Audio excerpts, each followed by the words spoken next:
Pois bem, meus amigos, cá estou eu para fazer o review aqui do LG X-Power. Esse aparelho aqui que deu uma treta, mano, véi, você causou uma polêmica tão grande no último vídeo. Mas chega de conversa e vamos ao que interessa, né? Vamos ver esse aparelho um pouquinho mais de perto e vamos falar um pouquinho a respeito dele, das configurações, do design, da construção.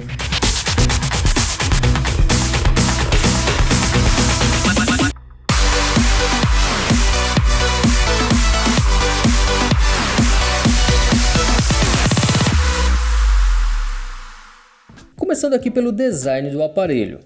Logo de cara, o que a gente percebe é a espessura do aparelho. Ele é muito fino, como você pode observar aí. Olha só a diferença da espessura dele para o meu dedo. É quase dois aparelhos, tem que ser dois para dar a espessura do meu dedo. Realmente ele é bem fininho. E outra coisa, o acabamento dele, aqui na parte traseira, é um plástico um pouco com uma textura, onde dá uma aderência bem interessante para a mão. Pega poucas marcas de dedo. O aparelho não é tão grande, olha só. Apesar que eu tenho a mão bem grande, mas olha só como ele fica confortável. Ele tem uma tela aqui de 5.3 polegadas, de um canto a outro, com resolução HD. Aqui nessa lateral temos os conectores do chip, que já eu vou falar sobre eles, um ponto negativo que eu encontrei neles. E aqui mais em cima temos os botões de volume mais, volume menos. Aqui na parte superior temos apenas um microfone para redução de ruídos. Aqui na parte de baixo temos o conector do fone de ouvido P2, a conexão micro USB e o microfonezinho aqui inferior. Nessa outra lateral temos apenas o botão de ligar e desligar o aparelho, como você pode ver aqui. Aqui na parte superior nós temos, bem aqui no cantinho que não dá para ver, um LED de notificações, a câmera frontal, o sensor de proximidade aqui, que também não dá para ver, é bem discreto, e o fone. Aqui na parte traseira temos a câmera de 13 megapixels, que já também vou falar sobre ela, e um LED flash. E aqui embaixo nós temos a campainha, que deixou um pouco a desejar em questão de qualidade de som. Mas agora eu vou mostrar por que eu achei que esse conector tem um ponto negativo. Não só desse aparelho, mas eu acho que da maioria dos novos aparelhos que estão saindo com esse tipo de conectores, está tendo esse ponto negativo, que é ser um conector híbrido, onde você não vai conseguir utilizar dois chips e um cartão de memória simultâneo ao mesmo tempo. Como por exemplo aqui, ó, a gente consegue colocar dois chips, mas aí perde a capacidade de colocar o cartão de memória. Ou você pode sacrificar um dos chips e colocar um cartão de memória aqui. Uma coisa que eu ia me esquecendo de falar é a tecnologia que vem no vidro aqui do aparelho, do touch. Ele vem com o Gorilla Glass 3, mas eu recomendo que vocês coloquem uma película, pois esse touch não me passou muita confiança. E eu até já presenciei algumas pessoas falando que com uma simples queda ele acabou quebrando. Então, para evitar danos, eu aconselho que vocês coloquem uma película de vidro assim que compram o aparelho. Outra coisa também que algumas pessoas não gostam, eu particularmente não vejo problema nisso, mas a tampa não é removível. No caso, essa traseira aqui, ela não sai para você tirar a bateria. Agora vamos falar um pouquinho do sistema operacional que vem nesse aparelho. Vamos aqui em configurações, em ajustes no caso, aqui sobre o aparelho a gente vai ver que ele já vem com o Android 6.0.1. Olha aqui a versão Marshmallow. Provavelmente ele vai atualizar para o Android 7. Uma coisa bem legal nos aparelhos da LG é a capacidade que você tem de configurar as teclas de baixo, como por exemplo, vamos aqui em combinação de teclas de início. A gente pode, por exemplo, adicionar uma opção para baixar a barra de notificações sem ser necessário baixar aqui e rolar com o dedo. Eu vou tirar aqui, eu não gosto dessa opção, eu gosto de deixar apenas essas quatro aqui, mas você tem a opção de alternar entre as posições também. Caso você prefira o botão de voltar desse lado, você é só pegar ele aqui e arrastar para esse lado, tá vendo aí? Bem legal essa questão, essa personalização que a LG tem. Aqui em armazenamento a gente vê que ele vem aqui com 16 GB de memória interna, sendo que desses 16, apenas 11 está disponível para você instalar aplicativos, colocar música, vídeos e por aí vai. Então, se você for uma pessoa que usa bastante memória, eu recomendo que você coloque um cartão de memória. Aí sim é onde eu falo aquela questão do ponto negativo, aonde o aparelho, você vai ter que sacrificar um chip, caso você use dois, para utilizar um cartão de memória. Agora, o ponto forte desse aparelho está aqui, questão de bateria. Ele vem com uma bateria de 4.000 mAh. É muita capacidade para um aparelho aí que tem configurações modestas. Assim, cara, essa bateria dura bastante mesmo. Questão de tela, eu já consegui 9 horas de tela ligada reproduzindo vídeos no YouTube em HD pelo Wi-Fi e o brilho no máximo. Eu sempre deixo o brilho aqui no máximo sem ser no automático, já justamente para testar mesmo a potência dessa bateria. E cara, muito legal, 9 horas de tela com ele reproduzindo vídeo sem parar, uma playlist sem parar. São números bem interessantes aí para um aparelho nessa faixa de preço. Em uso moderado, usando poucas vezes por dia, olhando o Telegram, assistindo um ou outro vídeo aí no YouTube, recebendo algumas ligações durante o dia, eu consegui passar até 3 dias com esse aparelho, sem a necessidade de recarregar. E o legal também é que ele vem com um carregador rápido, né? Não é um turbo mesmo, mas é um carregador fast charging, onde ele vai conseguir recarregar esse aparelho de 0 a 100%, na média aí de 2 horas e meia. Se o aparelho estiver ligado, talvez ele demore um pouquinho mais para carregar. Só que vai ficar aí nessa média de 2 horas e meia para recarregar 100% a bateria. Esse modelo que eu tenho aqui, ele vem com 2 GB de memória RAM. Como você pode ver aqui, 1.9, quer dizer basicamente que ele vem com 2 GB de memória RAM. O sistema operacional já usa aí 58% assim que você liga, então ele vai ter aí uma média de 800 e poucos megas livre. Olha só que legal também, aqui em aplicativos a gente tem a capacidade de mover os aplicativos e jogos para o cartão de memória. Por exemplo, Asphalt Extreme é um jogo bem pesado, aí que pesa mais de 1 GB, ele está sendo armazenado na memória interna. Eu posso simplesmente alterar ele para o cartão de memória. Isso é ótimo para você que gosta aí de baixar muita coisa, muitos jogos pesados. É bem interessante essa funcionalidade. Aí tem aqui essas outras opções que são padrões. Tem aqui o Kick Cover View, que é para você que quer usar aquela flip cover, a capinha. Eu não tenho ela aqui, eu não vou ter como demonstrar, mas ela é bem legal, que aí quando você estiver utilizando, ela vai reconhecer quando você fechar e vai aparecer umas notificações aqui nessa lateral. Bem legal. Pronto, terminando de olhar as configurações, deixa eu só mostrar para vocês aqui também a questão do processador dele. Vamos abrir aqui o CPU-Z, onde ele vai nos informar que o processador é um MediaTek modelo MT6735 rodando a 1.3 GHz, sendo quad-core. E a GPU, que é no caso a placa de vídeo, é uma Mali T720, o que vai ser suficiente aí para você jogar a maioria dos joguinhos 3D ou até mesmo aplicativos que exigem aí renderização 3D. Ela vai conseguir rodar aí basicamente tudo. Aqui temos algumas informações sobre a bateria. Lembrando que esse aparelho ele tem a opção de carga reversa. Se você quiser, eu fiz até um vídeo sobre isso dele. Caso você queira ver alguma coisa a respeito, você clica aqui nos cards que eu vou deixar o link para você clicar e ver aí essa questão da opção de carregar outro aparelho com esse aparelho. Bom, agora nós vamos falar de um assunto um pouco polêmico, que são as câmeras desse aparelho. Ele vem aqui, por exemplo, aqui nós temos uma câmera traseira de 13 megapixels com flash LED, né? Como eu tinha falado antes. Só que o que acontece? Ele até é legal, o foco não é tão lento, como você pode ver, ele focou lá atrás. Eu vou colocar a mão aqui na frente, ele já vai focar na minha mão. Não é tão lento o foco para um aparelho aí nessa faixa de preço, eu até achei legal. Só que o que acontece, como aqui está muito iluminado, ele fica legal, as fotos ficam bem legais.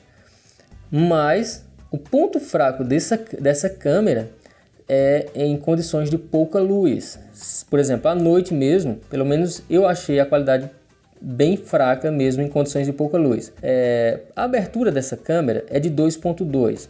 Não é tão ruim não a abertura. Eu achei que era até para ter um desenvolvimento melhor, um desempenho melhor em questão de pouca luminosidade. Mas ela me decepcionou um pouquinho quanto a isso.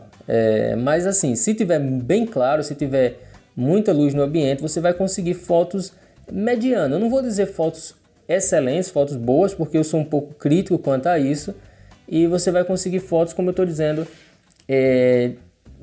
boas, digamos assim, umas fotos legais. Eu estou tirando essas fotos aqui, não adianta eu botar aqui no vídeo porque vocês não vão ter a noção 100% do que eu estou falando, da qualidade da câmera. Então eu recomendo que vocês cliquem aí no link aqui embaixo que eu vou deixar, eu vou salvar todas essas fotos no Drive do Google. Então vocês podem clicar aí no link e vocês vão ser direcionados para uma pasta onde vai estar todas as fotos que eu tirei com esse aparelho.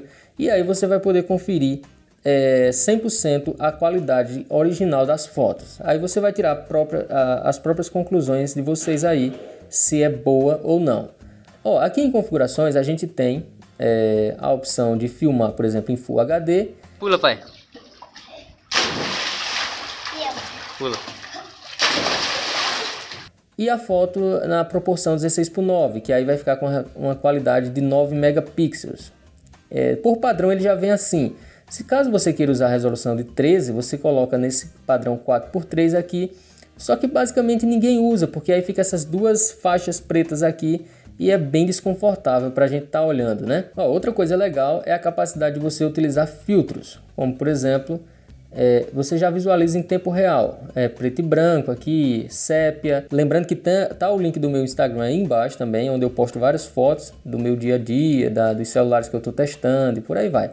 Então eu recomendo que você me siga lá, vai ser bem legal ter vocês lá como meus seguidores. Agora vamos para a câmera frontal. Bom, a câmera frontal é uma câmera de 5 megapixels com abertura de 2.4. É uma abertura menor, digamos assim, do que a câmera traseira. Então o desempenho dela em pouca iluminação vai ser bem inferior à câmera traseira. Então se a câmera traseira já é média, aí, uma qualidade média, então a câmera frontal vai decepcionar bastante aí se você quiser tirar fotos com pouca iluminação. Você tem até a opção de ativar o flash, onde ele vai ficar com essa parte branca aqui, e assim que você tirar a foto, por exemplo, você viu que ele deu uma piscada, né? Ele dá uma piscada na tela para tentar clarear o máximo possível. Tem a opção aqui também de embelezamento, onde ele dá uma aparência aqui que você está maquiado.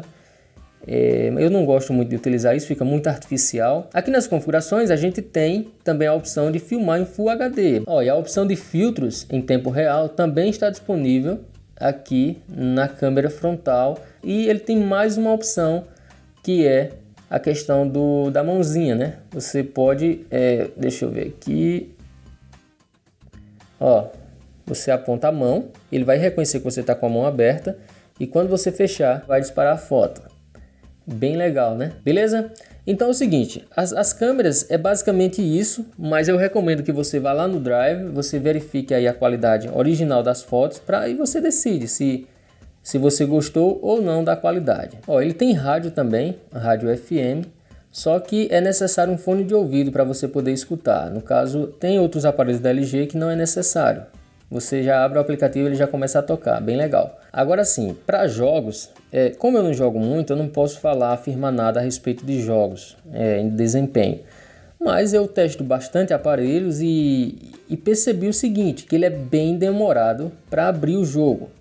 Assim, ele demora bastante para inicializar. Ele está carregando, o processador dele não é tão forte, não é tão potente.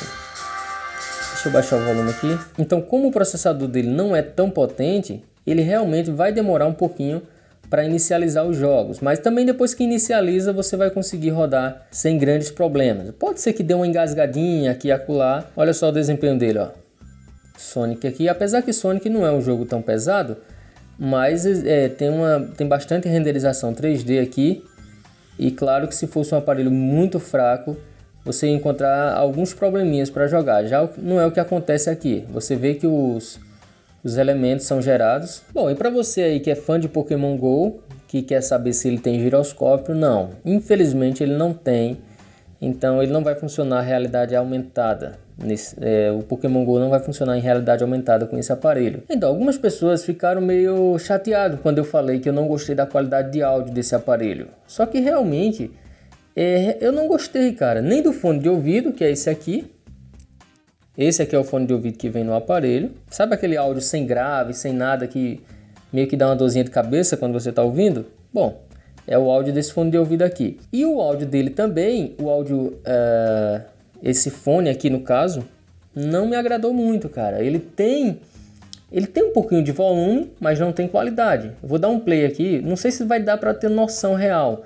É complicado essa questão de áudio, mas eu vou dar um play aqui no volume máximo para vocês verem.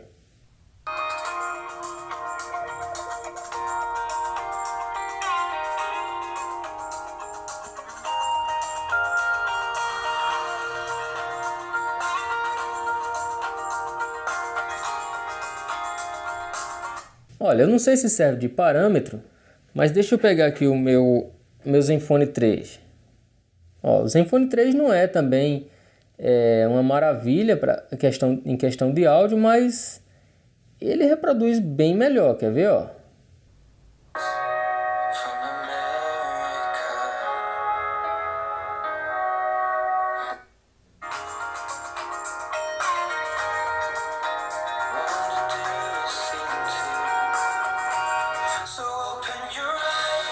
Não adianta, não dá para comparar, porque nem é a mesma música e também o microfone ele não vai captar com fidelidade o que eu estou ouvindo aqui. Mas claro que se eu estou ouvindo, eu consigo compreender que o outro aparelho é bem superior nos graves, nos médios. Ele ainda perde muito em questão de graves, cara. Não tem, sabe, aquela pancada apesar que quase nenhum celular tem, mas não é legal, velho. Não é legal. O áudio desse aparelho não é bom. Esse e a questão do chip aqui, e também um pouquinho da questão das câmeras em condições de pouca luz, foram os piores pontos assim a que eu preciso citar para vocês. Se você é um cara que é fã de áudio, compra um fone de ouvido de qualidade, que esse é ruim. Se você é um cara que é uma pessoa que adora fotos de boa qualidade mesmo, não sei se esse aparelho vai ser uma boa opção para você. E se você é aqueles que gostam de instalar muita coisa e vai precisar usar um cartão de memória e 2 chips, aí também ferrou, porque você não vai conseguir fazer isso de maneira oficial. Pois bem, como a gente pôde observar aí no review, o aparelho é bom, cara, não é ruim não. Porque a gente tem que ver a questão do preço.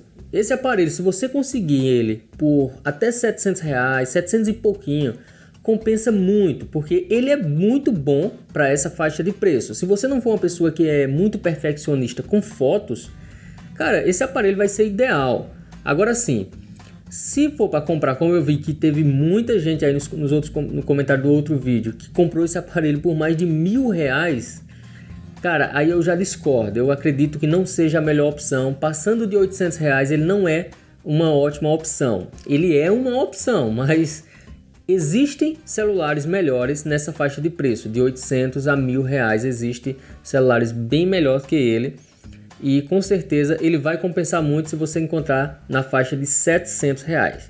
Tudo bem? Então essa é a minha opinião sobre esse aparelho.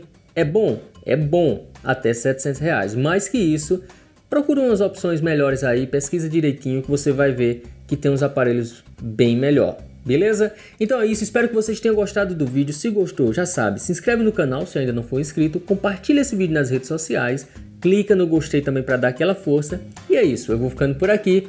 Um forte abraço e tchau!